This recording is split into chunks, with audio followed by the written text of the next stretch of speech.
Welcome. Training ভিডিওটিতে আপনাদেরকে স্বাগত। আমি এই ট্রেনিং ভিডিওতে সার্চ ইঞ্জিন অপটিমাইজেশন এবং গুগল ওয়েবমাস্টার টুলস সম্পর্কে আহ, ধারণা দেব। মেইনলি কিছু basic search engine optimization technique সম্পর্কে ধারণা দেওয়া হবে এবং গুগল ওয়েবমাস্টার টুলস কীভাবে ইউজ করবেন এবং Google webmaster tools search engine অপটিমাইজেশনের জন্য কীভাবে হেল্প করবে সেই ব্যাপারে বলবো।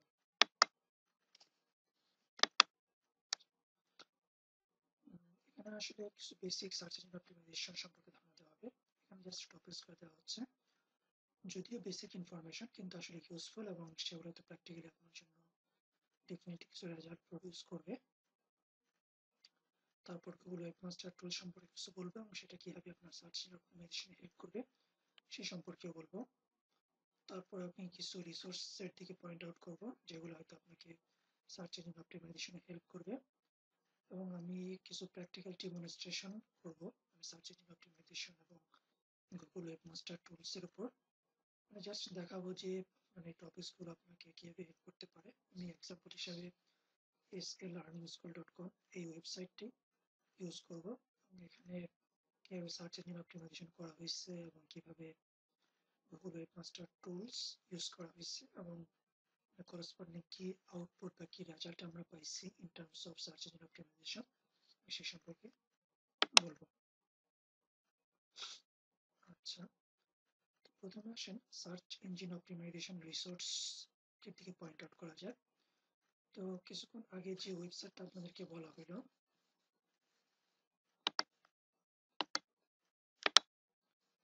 SLearningschool.com, আসলে এখানে কিছু আর্টিকেল আছে। আপনি যদি এখানে সার্চ বক্সে গিয়ে সার্চ দেন সার্চ ইঞ্জিন অপটিমাইজেশন, আপনি এই সমস্ত টপিকস গুলো পাবেন। অথবা আপনি যদি SEO দিয়ে সার্চ দেন তাহলে আরো কিছু টপিকস পাবেন। যদিও মানে এখানে খুব সামান্য রিসোর্স, কিন্তু আসলে এখানে দেখা যাবে যে আমি হয়তো বিভিন্ন বই পড়ে অথবা ইন্টারনেট পড়ে ইনফরমেশন গুলোকে কনসাইজ করে এখানে প্লেস করছি। মানে আপনার স্টার্ট করার জন্য এগুলো সাফিসিয়েন্ট ইনফরমেশন এবং হয়তো শুধুমাত্র এখানে যে টিপস গুলো বলা আছে এগুলো ফলো করেও আপনি একটা সিগনিফিকেন্ট লেভেল অফ রেজাল্ট পাবেন যদি আপনি ইনিশিয়ালি স্টার্ট করেন সার্চ ইঞ্জিন অপটিমাইজেশন, আপনার ওয়েবসাইটের উপরে এটা অ্যাপ্লাই করেন এই ধারণাগুলো, সেটা আপনার জন্য সিগনিফিকেন্ট রেজাল্ট বয়ে নিয়ে আসবে। আপনাকে সেই সমস্ত আর্টিকেলে গিয়ে ওগুলো পড়তে হবে। আচ্ছা, এখানে একটা আর্টিকেল আমি একটু ডিসকাস করব। আর্টিকেল আপনি এখানে ক্লিক করলে আর্টিকেলে যেতে পারবেন। আপনি স্ক্রিনশটটা নিতে পারেন যেন আপনি দেখতে পারেন যে এক্সাক্ট ইউআরএলটা কি। এবং একটা আর্টিকেল যেটার নাম হচ্ছে some basic search engine optimization principles. এটা আসলে মেইনলি গুগলের নিজস্ব যে সার্চ ইঞ্জিন অপটিমাইজেশন গাইড আছে ওইটার থ্রুতে লেখা আর কি, এটার গাইডলাইন অনুযায়ী লেখা।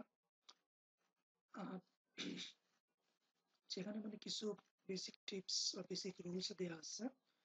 আসলে আমি SLearningschool.com এই ওয়েবসাইটে এই প্রিন্সিপাল গুলোকে অ্যাপ্লাই করা হয়েছে।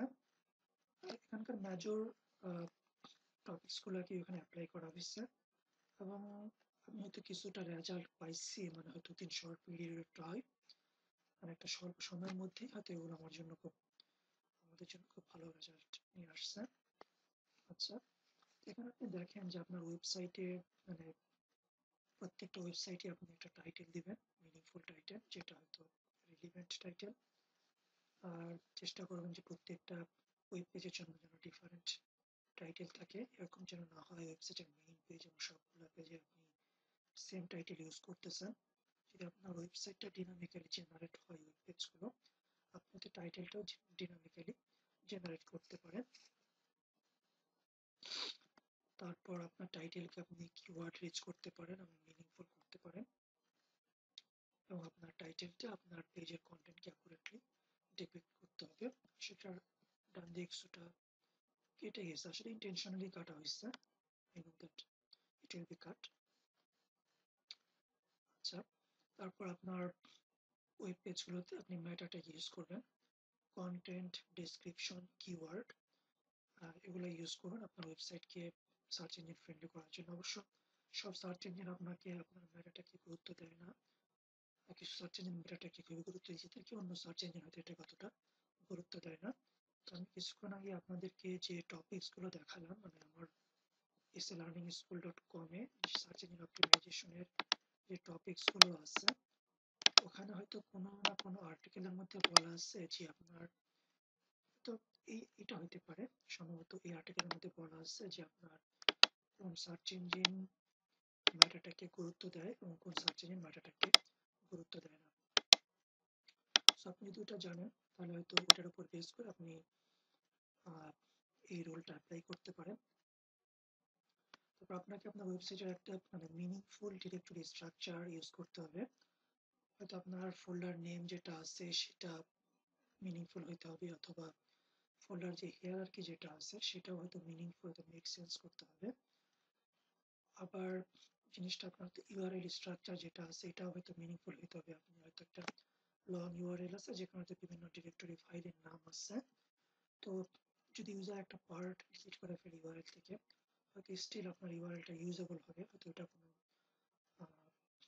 একটা পার্টিকুলার প্লেসে ইউজারকে নিয়ে যাবে, ইউজার যেন গেস করতে পারে।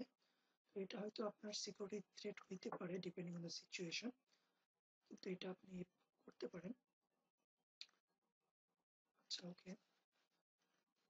এবং আপনার মানে ইউআরএল থেকে ইউজার যেন বুঝতে পারে যে সে আসলে আপনার ওয়েবসাইটে কোথায় আছে, কোন টপিক্সে আছে, এটা যেন সে বুঝতে পারে।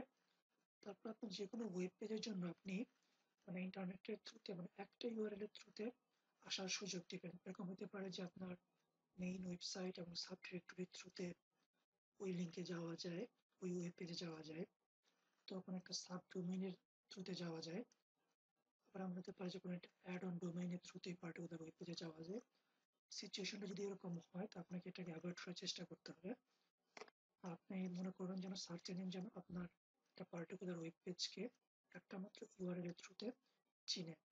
এখন যদি ইন কেস আপনি আপনার ওয়েব পেজটা এরকম হয়ে গেছে যে মানে ইন্টারনেটে হয়তো সার্চ ইঞ্জিনে তো মাল্টিপল ইউআরএল এর থ্রুতে ওখানে ওখানে আসা যায়, সেক্ষেত্রে তো গুগল হয়তো মানে গেস করবে যে কোনটা হয়তো মোর রিলিভেন্ট, যে কোনো একটা ইউআরএল কে সে বেছে নেবে, প্রায়োরিটি দিবে। তো আপনি যেটা করতে পারেন গুগল ওয়েব মাস্টার টুলস এর থ্রুতে, মানে একটা টুলস আছে যেখানে আপনি 301 রিডিরেক্ট যেটা আছে, আপনি যেটা করতে পারেন যে মানে একটা ইউআরএল ডিফাইন করতে পারেন মানে একটা পার্টিকুলার ওয়েব পেজের জন্য।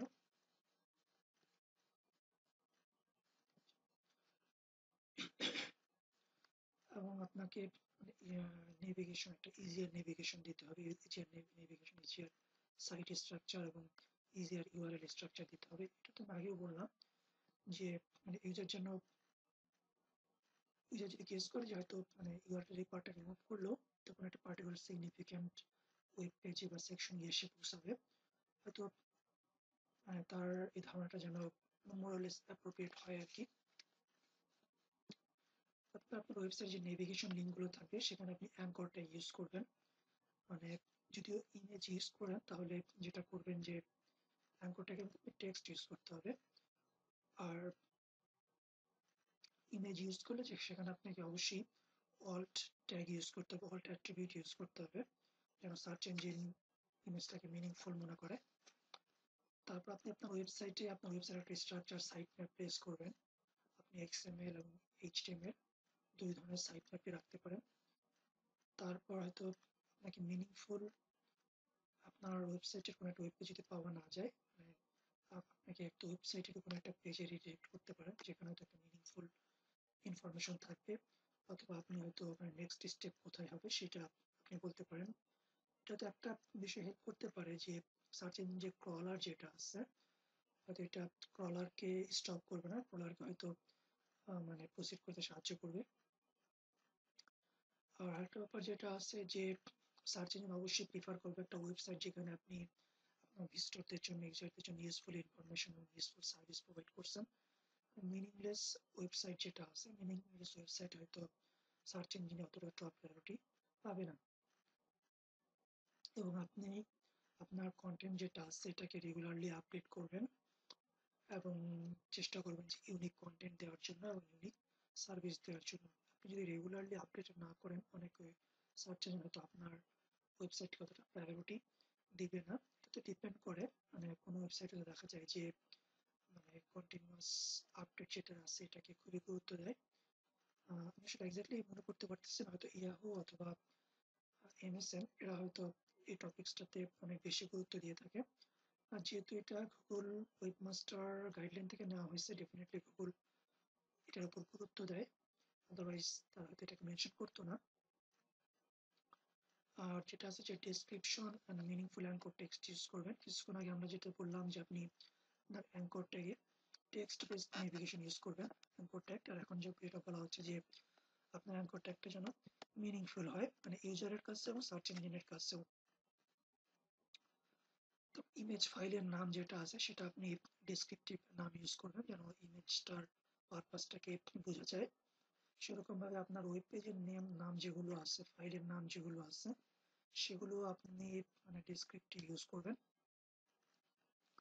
যেন সেটা ইউজার এবং সার্চ ইঞ্জিন দুইজনের কাছে মিনিংফুল হয়। আপনি ইমেজ সাইট ম্যাপ প্রোভাইড করতে পারেন আপনার ওয়েবসাইটে, সেটা হয়তো সার্চ ইঞ্জিনকে হেল্প করবে। এমনকি ইমেজ সার্চ যেটা আছে, ইমেজ সার্চে আপনার ওয়েবসাইটে তো প্রায়োরিটি পাবে। আর আপনি হয়তো header tag, HTML header tag use করতে পারেন, H1 H2 H3। আর এই সমস্ত হেডার ট্যাগ ইউজের মাধ্যমে আপনি আপনার ওয়েব পেজের কন্টেন্টের যে হিয়ারার্কি এবং লিঙ্ক, এটা স্ট্রাকচারালি ক্রিয়েট করতে পারেন। এটা হয়তো সার্চ ইঞ্জিনকে একটা আইডিয়া দিবে আপনার ওয়েবসাইটের বা ওয়েব পেজের হিয়ারার্কি এবং ইম্পর্টেন্সের উপর।